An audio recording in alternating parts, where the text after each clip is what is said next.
Now that's what I'm talking about from That's How the F You Do It. Let's get into the review.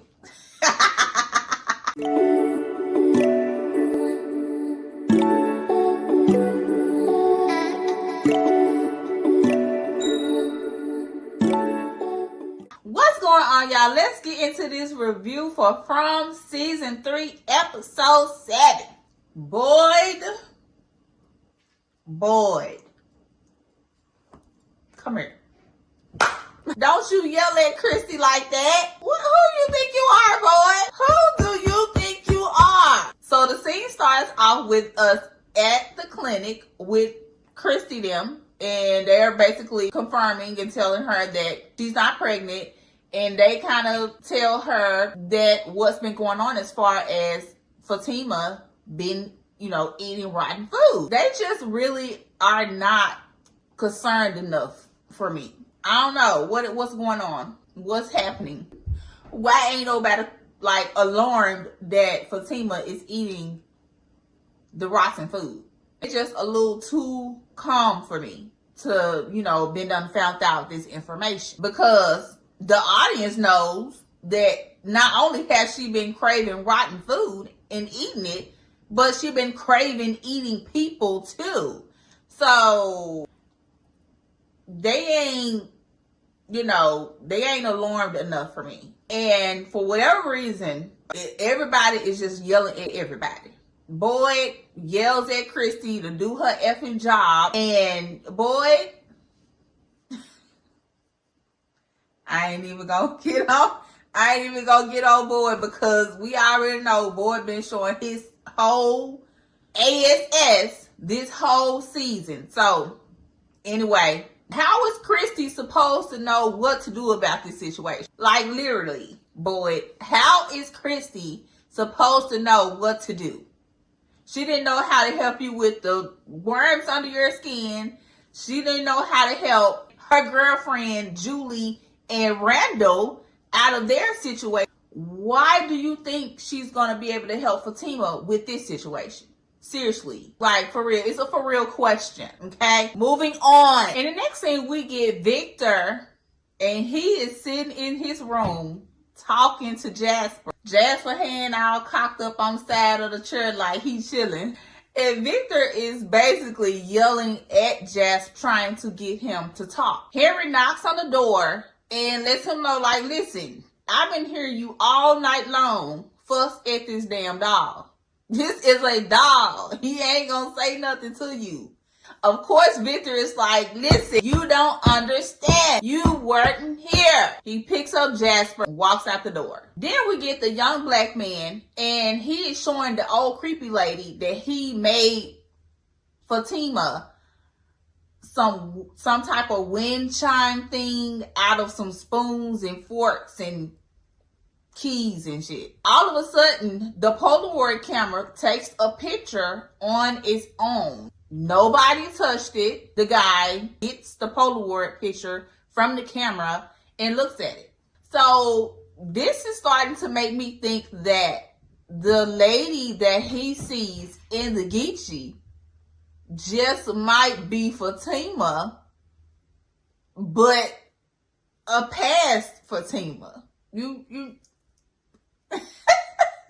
Am I making any sense here? I say that because every time he is doing anything in regards to Fatima, talking about Fatima, like when him and the old creepy lady was sitting at the table, the lady showed up, right? He took a picture of Fatima, and the lady was in the picture with Fatima. Then now he's talking to her about something that he made for Fatima, and the picture, the Polaroid camera goes off. So I don't know, maybe I'm looking a little bit too deep into it again and stretching it a little bit. I'm starting to think the lady that he sees in the Geechee is probably like a Fatima, but back then, Anyway, speaking of Fatima, she is in her room, and Kristie's girlfriend is hooking her up to an IV.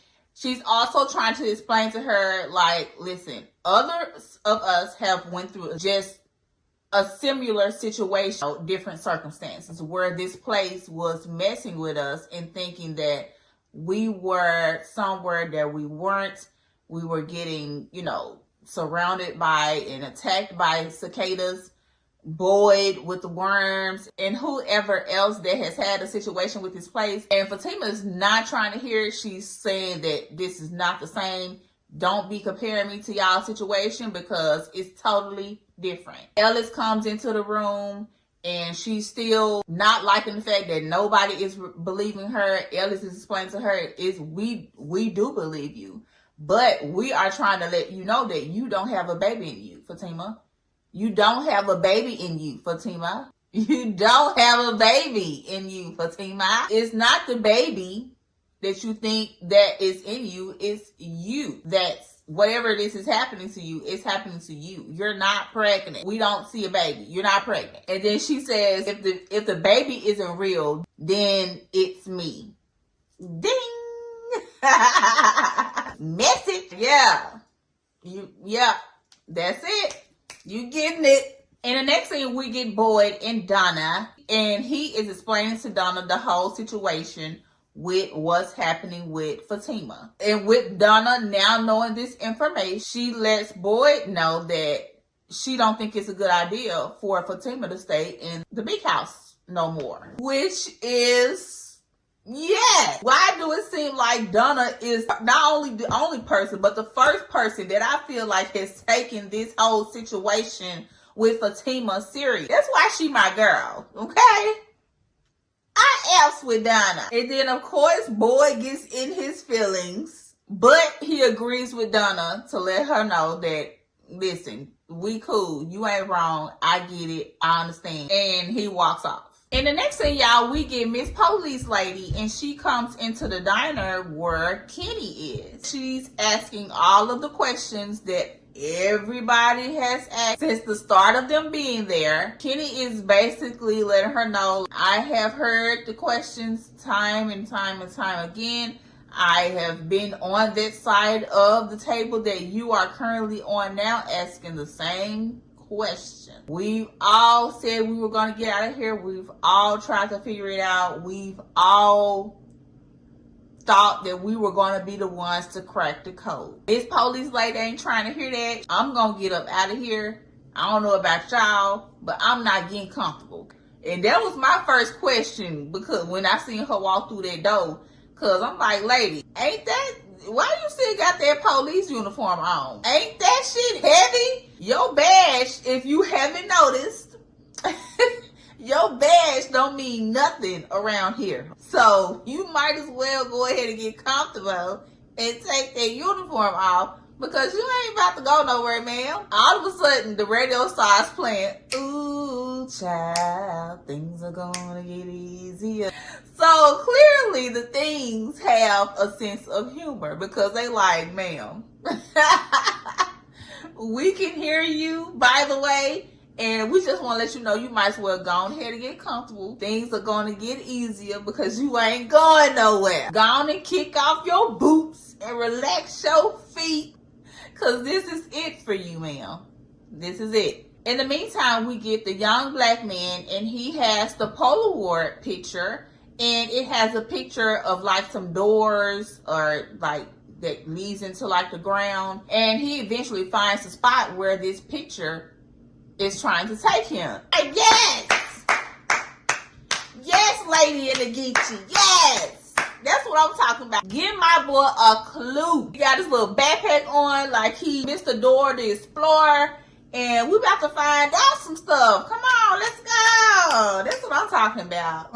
So he finds the place and he goes into it, and it's like a cave. So he opens up the doors of this in-ground cave. He's looking around. It's pretty much empty, and he sees like a door or like a wardrobe or something, and he opens the door to the wardrobe, and there's nothing there. He goes to turn around, and you hear some knock, knock, knock, knocking on the door. And he turns around, he moves the wardrobe out of the way, and it is a big red door, behind the wardrobe. He finally opens that door. In that room, it's like a bed that's sitting up off the wall. You got a skeleton over here that's ashes to ashes, dust to dust. And all of a sudden, he feels something behind him, and he turns around, and it's the lady in the Geechee. He basically says to her, is this really where it happened?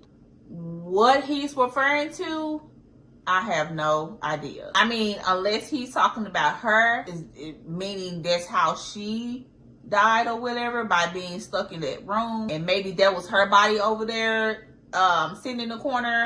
I don't know. This part was really confusing to me. And the next thing, we get Boyd and Miss Police Lady, and she has ramshacked his office, and he catches her in there looking for her gun. Boyd is like, you're not getting this gun back because you killed somebody. So Miss Police Lady, she's trying to hear none of that. She's demanding that he gives her her gun back. Boyd eventually gives her gun back, but he takes the bullets out of it first. And he lets her know, you will get your bullets back when you deserve them. Tells her, the next time you come in my office without my permission, we're gonna have a problem. We get Henry, and he's going to Donna and let her know, listen, I'm stressed out, okay? Can I please have a drink? Some liquor. And Donna like, I got you, bruh.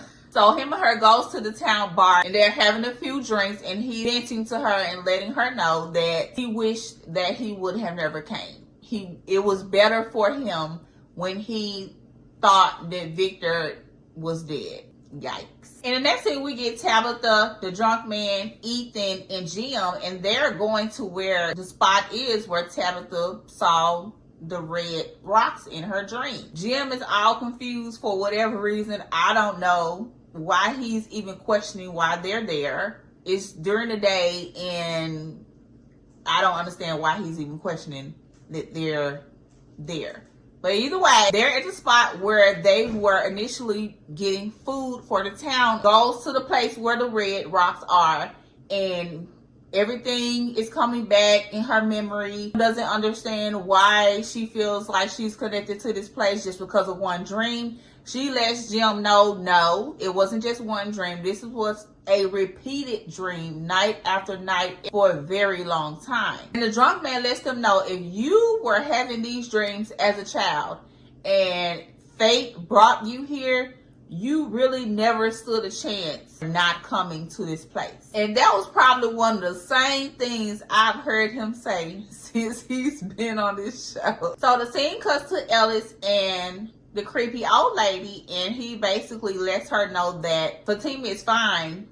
I do feel like I'm losing her, and there's also no baby. And the old creepy lady lets him know, I'm here for you all. If y'all need anything, I already know about her cravings for rotten food. I also didn't know that she has cancer. I thought she had it before she got the treatment and it went away, but she currently has it, according to what she said to Ellis. And I'm like, you doing real well for somebody that currently has whatever form of cancer that she has. That's kind of questionable. But we ain't gonna get too deep into it. Let's keep going. While they're downstairs in the kitchen still having a conversation and making Fatima like some tea or something for her to eat, she is upstairs having something attack her body from the inside, and her stomach is caving in. You can see her rib cage, and apparently it hurts because she is screaming to the top of her lungs. Why nobody hears her, I don't know. Eventually, Ellis comes into the room and sees her in distress, and all of a sudden, her experiencing what she was experiencing goes away. Her stomach is no longer caving in. You can no longer see her rib cages. Everything is back to normal once Ellis walks in the room, which makes me feel like she's basically just going through something that the other people went through when they were experiencing whatever they were experiencing because of this place. And by the way, the old creepy lady is doing very well with no treatment or nothing for someone that has cancer. keep going. The scene then cuts to Randall and Julie, and he's trying to teach her how to drive a car because she never learned how to. All of a sudden, while he's driving, he starts to see the cicadas again. Julie doesn't see them, and he is, having a whole hissy fit in the car trying to kill these cicadas that isn't really there. I thought they was gonna crash, but luckily they didn't. He jumps out of the car. He's rolling all over the ground and all over the concrete. Randall runs into the forest and Julie runs after him. They eventually come across some type of brick or concrete looking thing in the forest that looks like at one point it was connected. Julie wants to explore like what's going on because she is feeling like she's being pulled to go towards this arch thing. It probably is another type of portal that you can step into and it takes you somewhere else. Randall stops her. He feels the pull as well, but he's too scared to go towards it and asks them, can they just leave, please? Then we get Ellis, and he at the hospital stealing medicine for Fatima because he wants to help her. Ain't nothing you can do to help her, Ellis. Wasn't nothing you can do to help your daddy when he was feeling what he was feeling. Wasn't nothing you could do to help your mama when she was going through what she was going through. And ain't nothing you gonna be able to do to help Fatima as well. Of course, Kristie doesn't let him leave out of the clinic with the medicine. Next thing we get Fatima, and she's back in the outhouse where they store the food at. And she goes to the rotten food. Why they still have this rotten food, I don't know. Anyway, she goes to the rotten food and she kind of stops herself from eating it and pushes it back under the thing that it's under. All of a sudden, she starts having this excruciating pain in her stomach again because I'm guessing whatever this is that's in her is like, no, feed me, Seymour. I'm hungry. Feed me, Seymour. All of a sudden, creepy old lady comes into where Fatima is, and she's trying to calm her down, let her know everything is going to be okay. Fatima, not listening to anything that she's saying, she's still in pain. She grabs a pair of scissors, a pair of garden scissors, and she stabs creepy old lady. Why, Fatima?